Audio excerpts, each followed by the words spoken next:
น้องเคยครั้งห ไป นึ่ง มุดดินได้วันนี้นะ ชิดทางขวาเด้อชิดทางขวา ไปทางขวาเด้อขอบคุณมากค่ะ ว้าวพี่น้อ เป็น ง บินเลย โอ้โห เร็วมาก รถไฟเร็วมากเลย เป็นอะไรเห็นรถไฟแล่น อุ้ยตื่นเต้นอยากขี่แห้งๆตอนนี้ แม่นบ่แม่นน้องเห็นครั้งแรก เห็นแต่อยู่ใน น้ง คลิปจริงนะ ไม่เคยเห็นใต้ดิน ค่อยก็มีเคยเห็นคือกัน บ่ แม่นบ่เคยเห็นคือกัน อ่า มาเห็นครั้งแรกแบบอึ้งแล้วก็ว้าวเลยแบบเว้ายังไม่ออกเลย ตกใจ มีแต่อึ้งอย่างเดียว เว้าเพิ่นก็กระตุกกระตัก แล้วก็สงสัยอะที่ว่าคนอยู่ในยังไง ยอมรับว่าส ส ง งสั สัย ย ว่าเอ้าคนมันอยู่ได้จังใดแล้วเฮ็ดจังใดอยู่ แบบ แบบสิใช้ชีวิตแบบใดตอนแรกๆเนาะ สบายดีสวัสดีค่ะพ่อแม่พี่น้องเบิร์ดสุขุสุคนวันนี้ก็อยู่กับนางสาวบ้านนาคนเก่าคนเดิมนะคะ วันนี้น้องนางจะไปเรียน ซื้อตั๋วรถไฟค่ะ วันนี้น้องนางมาเที่ยวเนาะอยาก กับ รู้ ไผมากับไผนะมากับไผล่ะ มากับสาวผู้ไทย ผู้ไทย แมนสบายดี สบายดี สบายดีสบายดี FC ไอน้อยสบายดี FC ไอโบเด้อสบายดี เป็นอีกมือหนึงเนาะ FC เป็นอีกมือหนึงที่ สาวผู้ไทยเด้อ พี่น้องจะไปสื่อตัวน่ะ เนียนวันนี้เนาะสาวผู้ไทยก็สิมาซื้อตั๋วอีกพี่น้อง บ่ได้มีคนอยู่ข้างในเด้อ บ่มีคนบ่ บ่ แต่ก่อนเคยคิดว่าเอ้าแล้วเอาเงินเข้าไปเนาะเงินทอนมาได้จังไดเงินแล้วสิเฮ็ดจังไดเดี๋ยว แม่นค่อยน่ะคิด งงอยู่ ค่อยน่ะคิดยันแบบเพิ่น คนสิสอนนี่คนสิสอน นี่คนที่สอนอายเพิ่น นี่คนที่สอนคือไอ้ ก่อนอื่นนะให้สอน เขาเรียกเฮ็ดจังได คนอื่น เขาสิไปหาแยกลาดพร้าวเนาะ อันแยกลาดพร้าว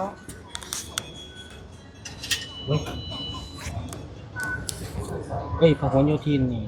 ถูกต้อง ต้อง แล้ว บอกกันละเอียดก่อนเด้ นี่ก็คือเขาจะเลือกจำนวนคนทั้งหมดเขามา6คน มา6คนเท่ากับใส่เลข102 บาท 102 บา เขา ท ก็หยอดเงินเลย เดี๋ยวให้น้องนางหยอดได้ไหมคะ นี่คือ คนสิบ่ดึงเข้าไปบ่ นี่นี่คือหยอดแป้ง คนน่ะยันตั้งแต่คน เอา ดึ ข้างไหน เข้ป ใส่ก็ได้ไหมหรือว่าต้องมีรวงใส่เลยใช่ไหมเอาเข้าเลยนะ น่า อุ้ยปิบมา หยอดที่เหรียญ เดี๋ยวต้องเหรียญ หยอดไปเล โอ้ ยเดี๋ยวรอเขาจะลงมาให้นะ อ๋อนั่นคืออะไรอ่ะ ตัว ตัวบ่ ตัวรถไฟ นี่ค่ะตัวรถ ไป ไฟ เห็นแบบแล้วไปคิดว่าในมักแป้ ตัวรถไฟ โอ้โห ตัวรถไฟ หยิบขึ้นมาเบิ่ง อันนี้คือ ยังไม่พแก่เด้ นี่คืออันตัวรถไฟเนาะ คือตัว อ๋อไฟจะไม่ดูดแล้วนะ เห็บบ ไฟไม่ดูดใช่ไหมอ๋อ เห็นแบบแรกคิดว่าในมักแป้ โอ้ยเงินทอนก็ ใหม่เลยนี่ โอ้เงินทอน ก็ออกมาให้เลยพี่น้อง ให้บ้านตู้สอนลองแนววิธีการ วิธีการก็คือย่ำเข้าไปนี่เขาจะเอาตัวนี้แตะ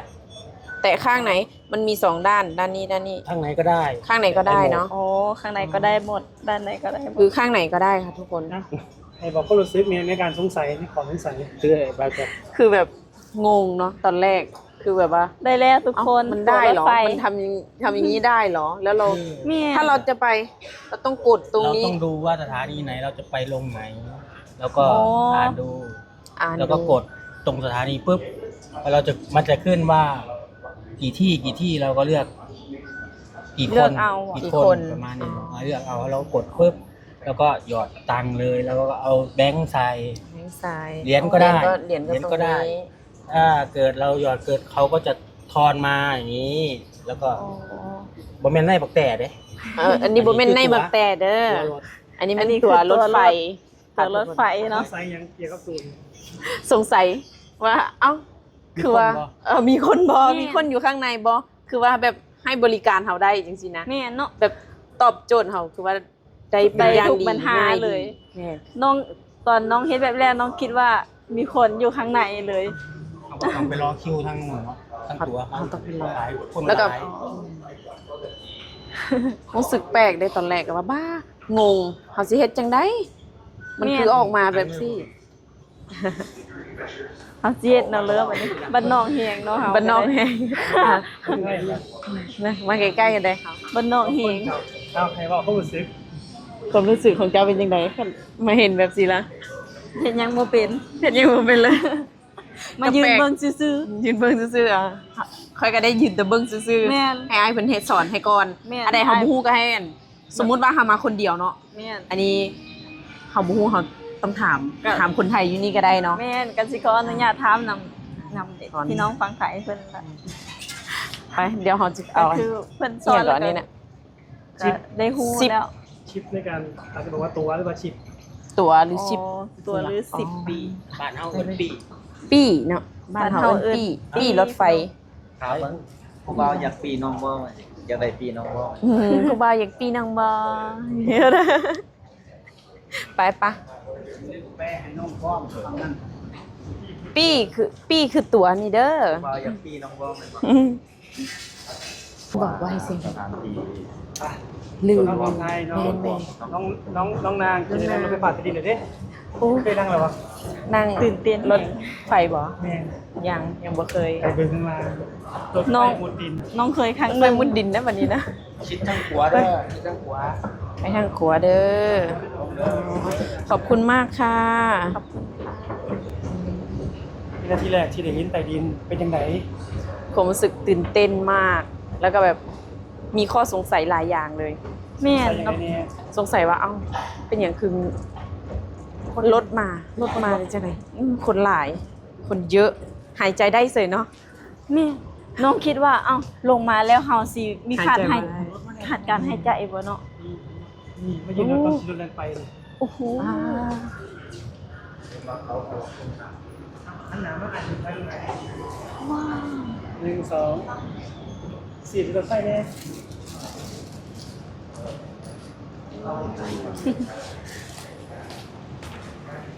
ว้าวขึ้นเลยบ่ เขาลงมาก่อน รถไฟนี่ อ๋อ วิ่งเลยเห็นไหมกลัวอู้อ้าย ว้าวพี่น้อ เป็น ง บินเลย โอ้โห เร็วมาก รถไฟเร็วมากเล ซื้อกันเลย ย ซื้อไปเลย เป็นอะไรเห็นรถไฟแล่น อุ้ยตื่นเต้น อยากขี่แห้งๆตอนนี้ แม่นบ่แม่นน้องเห็นครั้งแรก เห็นแต่อยู่ใน เาะ คลิป แบบตื่นเต้นแฮง มื้อนี้ หลาย เบิ่งหันลองอ่านกันเบิ่งจะเคยเห็นยังจะเคยเห็นยังเลย ค่อยเห็นเลยได้ค่อยได้เคยได้นั่งพร้อมแล้ว ค่อยบ่เคยนั่ง แต่บ่เคยนั่งจักเทื่อ ครั้งแรก ครั้งแรก เห็นแล้วอยาก ในชีวิต ขี่อยากขึ้นแล้ว น้อง ไม่ เห็ ได้ นครั้งแรกน้องตื่นเต้นแฮงเลย ตื่นเต้น คือกันนั่น แฮ แหละ งอะดี เอาต่อแถว ไปได้สิมา ต่อแถว ตัวแถว สิตามลูกศรเลย ให้คนทั้งเรือออกมาก่อน จังซี่บ่ คนทั้งเรือออกมาก่อน เดี๋ยว เสียง ถูกไหม ทางคนออกเลยล่ะ โอ้ โอเคจ้า เส้นสีเขียว คือมีคนออกมาจากข้างในใช่ไหม ออกจากรถไฟ เส้นสีเหลืองเราเกียมจะขึ้น อ๋อเข้าใจแล้ว ขอบคุณค่ะ แกนปกติกับรถไฟเนาะ ระหว่างรอ ระหว่างรอก็แอคท่าไปด้วย หาทายตอนลง อันนี้คือสถานีที่เราจะไปแน่นอน สถานี แม่ ไปลาดพร้าว ไปลาด วะ พร้าวบอก ไปลาดพร้าวมีทั้งห้วยขวางพระรามเก้า น้องของไทยน้องนางหรือรถไฟห้ามใช้เสียงดังเลยเนาะ ค่ะ ค่ะ เป็นระเบียบ พนัง ค่ะโอเค พูด ค่ะ ความรู้สึกแรกที่รถไฟนึกว่าอีหยัง อุ้ยจะว่าจะได้ปะเหมือน เบา เห็น แบบเบาออกเลยเนาะ เหมือนเห็นพ่อกับแม่เลย โอ้ ตอน ตื่นเต้นแหง ใช่จริงนะ เหมือนแบบแม่ไปต่างจังหวัดแล้วเราก็แบบมาเจอกันอย่างเงี้ย แม่ มาหากันมาถ่าย น้องของไทยครั้งนี้เป็นครั้งที่เท่าไหร่แล้ว ครั้งที่สอง ครั้งที่ แมน 2ความรู้สึกเป็นยังไง กระตื่นเต้นคือเก่า เคยมาแล้วที่ตื่นเต้น กระตื่นเต้นแล้วเนาะแบบว่า เดินได้มาเธอนึง สุดยอด เนาะ โดนมาเธอหนึ่งกระตื่นเต้นเอ้ามาแล้วคุณมาแล้วมาแล้วมาแล้ว มาแล้วมาแล้วและมีสิ่งหนึ่งที่น้องคนได้บอกน้องน้องนางนี่บอกคนเป็นขอแถวเห็นบอก เห็นคนใช้คนข้างในเข้ามาเกาะ เพิ่นเป็นระเบียบเนาะ แล้วคนค่อยเข้าไปนี่อันนี้ เพิ่นเป็นระเบียบเฮียงพี่น้อง ต้องท เห็นคนไหนน่าชื่นชมบ่ ำน่าชื่นชมมากเลย แล้วเขาก็มีระเบียบวินัยกันดีมาก เดี๋ยวเรากันเนาะ ค่ะน่าซื้อสมเฮียงเด้อเพิ่นแบบ มาประตูไปเนี่ย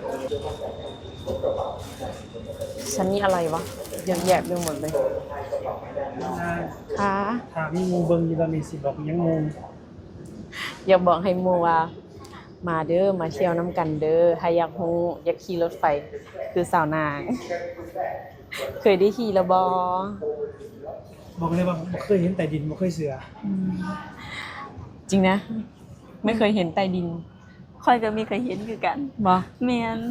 บ่เคยเห็นคือกัน มาเห็นครั้งแรกแบบอึ้งแล้วก็ว้าวเลยแบบเว้ายังไม่ออกเลย ตกใจ มีแต่อึ้งอย่างเดียว เว้าเพิ่นก็กระตุกกระตัก แล้วก็สงสัยอ่ะที่ว่าคนอยู่ได้ยังไง ยอมรับว่าส ส ง งสั สัย ย ว่าเอ้าคนมันอยู่ได้จังไดแล้วเฮ็ดจังไดอยู่ แบบ แบบสิใช้ชีวิตแบบใดตอนแรกๆเนาะ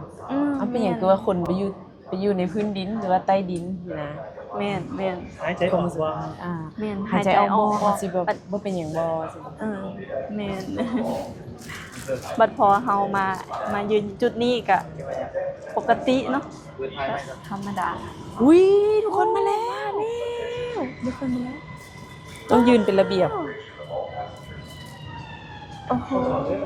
มาแล้วรอให้คนข้างในออกมาก่อน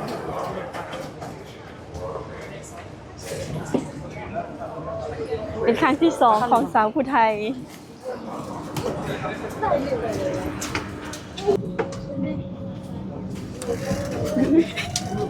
เกาะแน่นๆเด้อ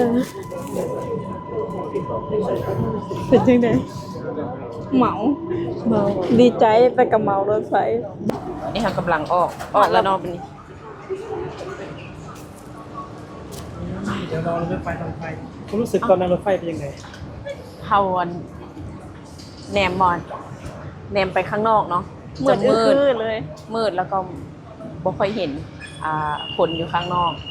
แม่น เวลาอยู่ข้างในก็โยกซ้ายโยกขวา รู้สึกออกมาก่อนเขาบ่ แมน รู้สึกมันออกมาก่อนเขาบ่ แม่น คือ ตอนนี้คือ เอาหมด แบบ แล้ว คืออยู่วันเก่าเนาะ เขาเฮ็ดคือกันเบิดเลย ไปแล้ว บ๊ายบาย ขอให้โชคดีเด้อทางปลอดภัย คือเขาอยู่ทางไหนนะแหนมออกมานอกนี่จะมืด แต่กะไหวเนาะแบบ ไหว ปิด คล้ายๆคือเขาขี่รถไฟปกติ แต่ว่ารถไฟปกติคือแหนมออกมาจากข้างนอกคือสว่าง เห็นวิวเนาะ ตอน เห็น นี้ วิว ไป ข้างนอก นอกบอกรู้สึกในใจแหละครับบอกว่าเสื้อแล้วแล้วก็ลากทีมงานเนี่ย โอเค เสื้อระบอบอันนี้ เสื้อแล้วว่า มีเนาะรถไฟเล่นน้ำใต้ดินเนาะ แม่น แล้วก็ เสื้อแล้ว ผู้คนลงมาในใต้ดินแล้วก็ใช้ชีวิตอยู่ปกติคือข้างบน แม่น จ้ะส่วนคลิปนี้ก็อย่าลืมกดติดตามสาวนางบ้านนาในเด้อเจ้า แม่นฝากกดไลค์กดแชร์กดติดตามสาวผู้ไทยเนาะซื้อซองแม่เลี้ยงเดียวนำแน่เด้อบ๊ายบายพอกันคลิปหน้าเด้อ โอ้มาอีกแล้ว มาอีกแล้ว เถอะคักสุดยอด คากอีหลี บ๊ายบาย บ๊ายบาย บ๊ายบายเด้อ